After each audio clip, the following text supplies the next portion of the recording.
Hello, friends, and welcome back to Malicious Compliance Stories. Today, we start our video with the Vigilante Karen subtype. They're not out for themselves, even though they believe they are better than you for advocating a position, even when it's uncalled for. But before we begin, don't forget to subscribe to our channel if you're new here, and turn on notifications so you don't miss a new video every single day. Here we go. I've been waiting 20 years for this. I don't care if you're a vegan. Hi. So I'm not going to waste any time and we'll jump right into the context. It's a bit long though. You've probably seen the phenylketonuria contains phenylalanine labels on your diet sodas and sugarless gum. Well, that's for me. I'm a 20-year-old guy living with a medical condition called phenylketonuria, or PKU for short. To sum it up, I lived my whole life on a low-protein diet since the day I was born. That means no meat, animal byproducts, eggs, dairy, etc., nuts, grains, soy, beans, and more. My body won't process a protein called phenylalanine, or PHE. It builds up in my body as waste, which it wastes out by basically turning into a neurotoxin and causing brain damage. I've been on a medication called Palynziq for just over a year now. To dumb it down, this medication is supposed to replace the chemical in my body that should be there to break down PHE so that I can eat properly. The medication has been working for almost a month now. So far, I've been allowed to increase my total protein allowance to 45 grams of protein, up from the measly less than 5 I've been limited to my whole life. And we're still testing to see how far we can push it. Here's to a new chapter. Sorry for the long-winded explanation, but on to the story. Recently, I've been spending a lot of time at various grocery stores in my area, just aisle hopping and trying to figure out what foods I can now eat and what I still cannot. In this case, I was at Winco, standing in the frozen foods area. I haven't yet introduced meat fully into my life for personal reasons, so I was looking at the vegan meat substitutes. I grabbed an orange chicken prep bowl and started to head down the aisle when I was cut off by Karen. Now, she wasn't a standard-looking Karen. Her hair went down to the middle of her back, and there wasn't any obvious dye job, but she did emanate the aura of a Karen. Meat is murder, you know. I sigh. Well, it's your lucky day. This isn't meat. I tried to shove past her, but she bumped me back. Red meat, poultry, fish, it's all the same, she shouted at me. Me, facepalm. No, ma'am. What I mean is, she cut me off before I could tell her it was a vegan substitute. Don't you ma'am me, brat! She swung her purse at me, and I stepped back to dodge it, but I'm a big guy. 6'5", 285 pounds, so I wasn't hard to miss. I stumbled back and ran into one of the freezer doors, luckily not breaking it. I sighed and just collected myself before walking off down the other way of the aisle. I eventually lost her after making a lot of maze-like turns and went home without another incident. Oh, the vegan orange chicken was amazing as well. Gardein brand for those who want to try it as well. It's in most chain grocery stores that I've found. I found your backstory rather interesting. I had never heard of this condition before. Thanks for sharing. And our next story. Entitled aunt sold grandma's house, but little did she know this was a big mistake. Entitled aunt will be Karen for the story. Everything started several years ago, around 2013 to 2014 in Mexico.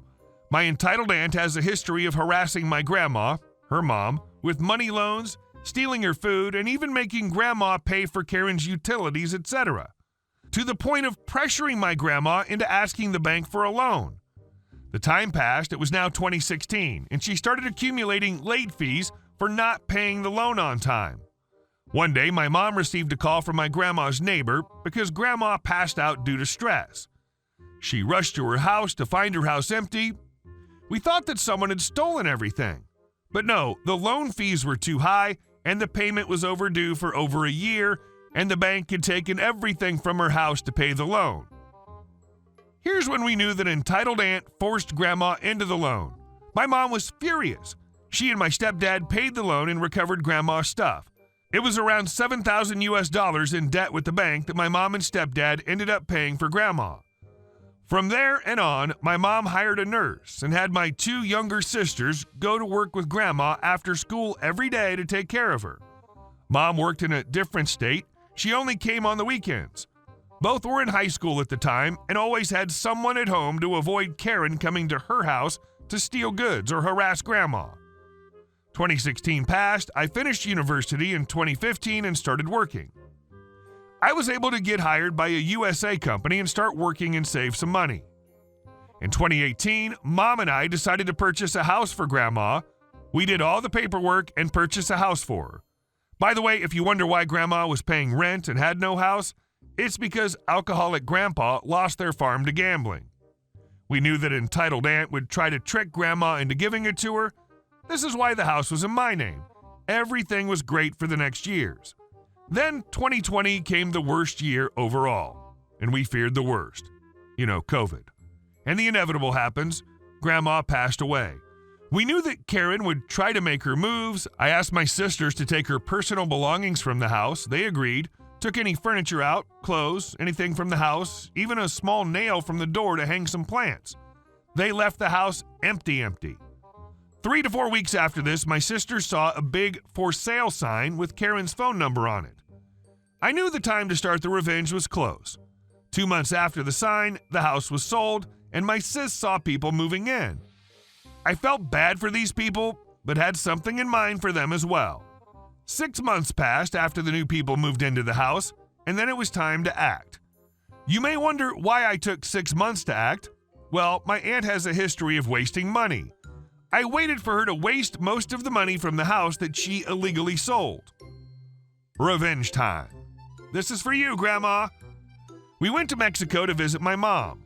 My stepdad was into politics his whole life. I asked him as a favor to search the most bad A lawyer he knew for this. I present my case to him and give him the original house documents. He said it was going to be an easy win. Arriving to the real estate office, I asked for the agent in charge of Grandma's house being sold. When he looked at me, it was like he saw his last hope. My assumption was that he thought I was going to agree to the house being sold. Our conversation went like this. Me. Hi, are you Mr. Agent selling the house in such and such address? Agent. Yes, nice to meet you. We were trying to get a hold of you. Me. What for? Agent. We had a small issue with the paperwork. We only need your signature and the house will be sold. Me. This might be a mistake. I'm here to talk about the house being sold because I did not agree to sell anything. Saying this was like a cool bucket of water was poured on him. The glow in his eyes were gone. He knew he effed up badly. Agent. Why this change of mind? We've been talking via phone and you agreed to everything. You even mentioned to come soon as you arrived in town. Me. You've been scammed. I've never talked to you before. Then I suggest calling me from the phone number we've been talking. He did, and someone answered, and surprise, surprise, it was not me.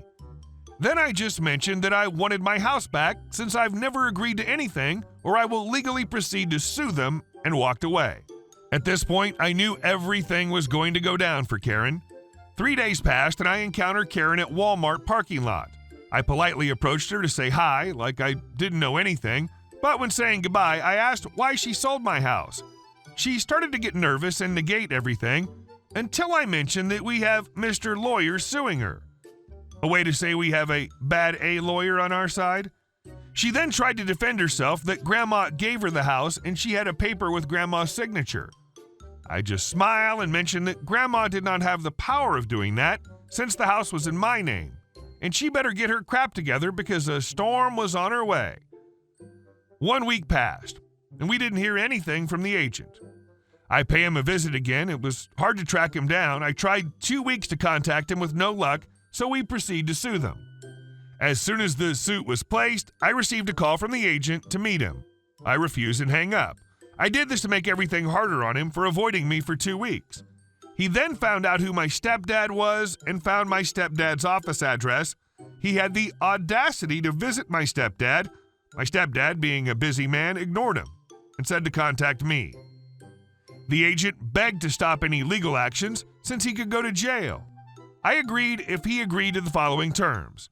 A, recover my house. make the people inside my house move out, B, get a new house for the people currently living in my house with the money they've already spent. He agreed to term A, but for term B, he was not sure. I then stated it was his fault for approving the paperwork without my signature and that he'll need to recover the money from agent to pay for the new home for the people currently living in my house. They will need to solve this. I gave him 2 weeks to solve this or else I would sue them all. Next event. Notify Karen about the fraud she had committed and she had the money to return it. She didn't take it very well. As always, she acted like she was on the right, saying, "Grandma gave me this and no one can take it from me." We'll see, Karen. We'll see. I went to talk to the people in my house and give them a heads up of the issue and apologize for the misunderstanding since it was never their fault. Explained they will be moved soon to a new house and not to worry. The real estate agent will take care of everything. We got a call from the agent at the end of week 2. After we talked, he mentioned that my house was empty and that the people in there were in a new home as well. Karen, time to pay, B. Since the agent and I were on good terms, we started working together to sue Karen for fraud and identity theft. We went hard on her. We sent a letter to court notice and the date, she did not arrive. We sent a second letter, and this time she did arrive. While in court, she never talked. At least not as an adult would. She was all the time crying and sobbing that we tricked her. That the house was hers, but all this was hard to understand with her desperate crying. We present our evidence. We even brought the bank records where she forced Grandma into getting a bank loan.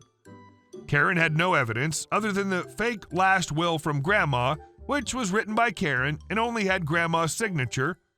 Not only that, no lawyer was informed of this to back her up. The sentence, Karen was to give back all the money she got from the house, around $20,000 US.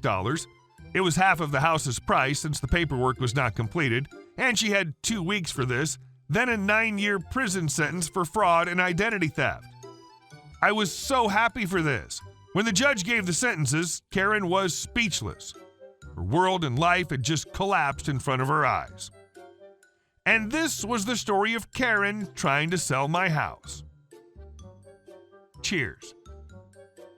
Great story. Karen can go sit in a corner and think about what she's done for 9 years. Hey guys, thank you all for watching the video. I'll see you in the next one.